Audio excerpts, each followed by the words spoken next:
Hey everyone. Today we're stepping into one of the most intense and thought-provoking films to ever come out of South Korea, Joint Security Area, directed by Park Chan-wook. Now, if you've seen any of Park's later films, like Oldboy, you know he has a gift for tension, for creating stories that stick in your head long after the credits roll. But Joint Security Area is more special than that, because it's not just a thriller, it's a meditation on friendship, division, and the tragedy of a country split into two, and it all takes place in one of the most dangerous border zones on Earth, the DMZ, the Demilitarized Zone. So let's dive in. Even if you haven't watched it yourself, by the end of this episode, you'll feel like you walked across that border yourself. So, the story opens with a violent incident. Two North Korean soldiers are found dead at a guard post, and a South Korean soldier, Sergeant Lee Soo-hyuk, is discovered trying to flee the scene. Immediately, suspicion, politics, and cover ups swirl around. Was this an act of aggression, a betrayal, or something more complicated? To untangle the truth, a neutral investigator, Major Sophie E. Jean, a Swiss officer with Korean heritage, is called in. Her presence adds both a level of distance and intimacy. She's Korean, but she's still technically an outsider. As she interviews witnesses and reconstructs the night of the shooting, the real story begins to unravel, and it's nothing like the official reports say. Flashbacks reveal that Sergeant Lee, his friend Sergeant Nam, and two North Korean soldiers, Oh Kyung-pil and Jung Woo-jin, had been secretly meeting across the border. What starts as an accidental contact turns into late-night gatherings filled with cigarettes, drinks, jokes, and eventually a real friendship. But here's the tragedy. In a world defined by ideology and hostility, that kind of bond is unspeakable, akin to Romeo and Juliet. It's impossible to sustain, and one fateful night during a surprise inspection, everything collapses. Shots are fired, loyalties are tested, and in the end, what remains is silence in a crime scene soaked in both blood and secrecy. So what's going on beneath the surface here?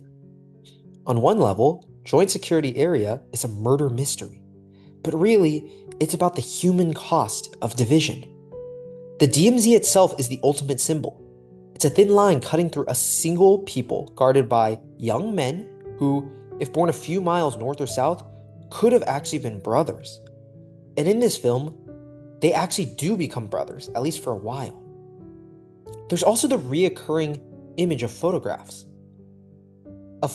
A group photo is taken of the soldiers together, which kind of serves as a souvenir of their impossible friendship. But that photo eventually becomes a dangerous artifact, proof of a bond that cannot exist. The photo is at once both joyful and tragic.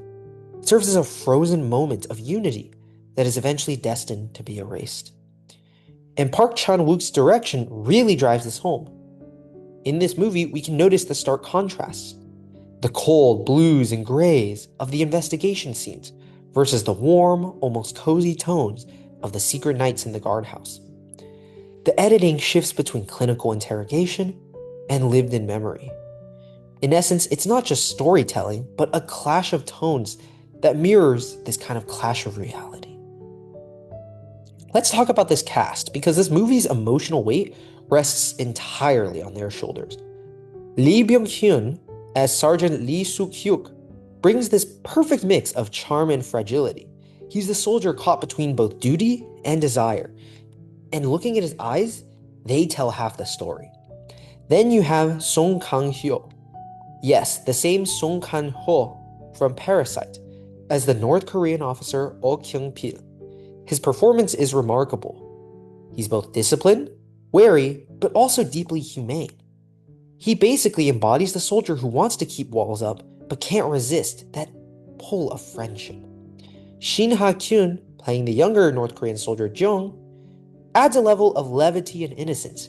He laughs a lot, he teases a lot, he's the kind of friend everyone really remembers from their youth, which makes his final death all the more gut-wrenching. And finally, Lee Yong-ae as Major Sophie Jean.